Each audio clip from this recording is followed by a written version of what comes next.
ಓಂ ಶ್ರೀ ಗುರುಭ್ಯೋ ನಮಃ. ಹರಿ ಓಂ.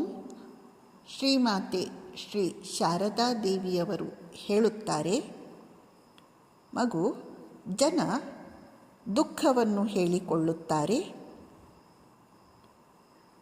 ದೇವರನ್ನು ಎಷ್ಟು ಕೇಳಿಕೊಂಡರೂ ದುಃಖದಿಂದ ಬಿಡುಗಡೆ ಸಿಗಲಿಲ್ಲ ಎಂದು ದೂರುತ್ತಾರೆ. ಆದರೆ ಈ ದುಃಖ ಭಗವಂತನ ಕರುಣೆಯ ಸಂಕೇತ. ಯಾರಿಗೆ ತಾನೇ ಈ ಪ್ರಪಂಚದಲ್ಲಿ ದುಃಖ ಇಲ್ಲ? ಒಮ್ಮೆ ಕೃಷ್ಣನ ಸಖಿ ವೃಂದೆ ಕೃಷ್ಣನಿಗೆ ಹೇಳಿದಳು, ನಿನ್ನನ್ನು ಕರುಣಾಮಯ ಎಂದು ಯಾರು ಹೇಳಿದರು? ರಾಮನಾಗಿದ್ದಾಗ ನೀನು ಸೀತೆಗೆ ದುಃಖ ಕೊಟ್ಟೆ, ಈಗ ಕೃಷ್ಣನಾಗಿ ರಾಧೆಗೆ ದುಃಖ ಕೊಡುತ್ತಿದ್ದೀಯಾ? ನಿನ್ನ ತಂದೆ ತಾಯಿಗಳು ಕಂಸನ ಸೆರೆಯಲ್ಲಿ ಹಗಲಿರುಳೂ ನಿನಗಾಗಿ ಅಳುತ್ತಿದ್ದಾರೆ. ಇಷ್ಟಾದರೂ ನಾವು ನಿನ್ನ ಹೆಸರನ್ನು ಹೇಳುತ್ತೇವೆ, ಏಕೆಂದರೆ ನಿನ್ನ ನಾಮಸ್ಮರಣೆ ಮಾಡಿದವರಿಗೆ ಮರಣದ ಭಯವಿಲ್ಲ.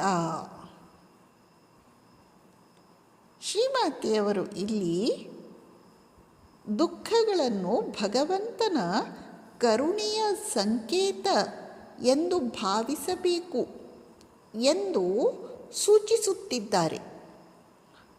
ಜೀವನದಲ್ಲಿ ದುಃಖಗಳನ್ನು ಕಂಡುಕೊಂಡು ಬದುಕಿನಲ್ಲಿ ವೈರಾಗ್ಯ ತಾಳಿ ಉನ್ನತ ತತ್ವದ ಕಡೆಗೆ ನಮ್ಮ ಗಮನವನ್ನು ಹರಿಸಿ ಅದರ ಪ್ರಾಪ್ತಿಗಾಗಿ ಸಾಧನೆಯಲ್ಲಿ ತೊಡಗಿ ತನ್ಮೂಲಕ ನಾವು ಮಹದಾನಂದವನ್ನು, ಆಧ್ಯಾತ್ಮಿಕ ರತ್ನಗಳನ್ನು ಸಂಪಾದಿಸುವಂತಾಗುತ್ತದೆ.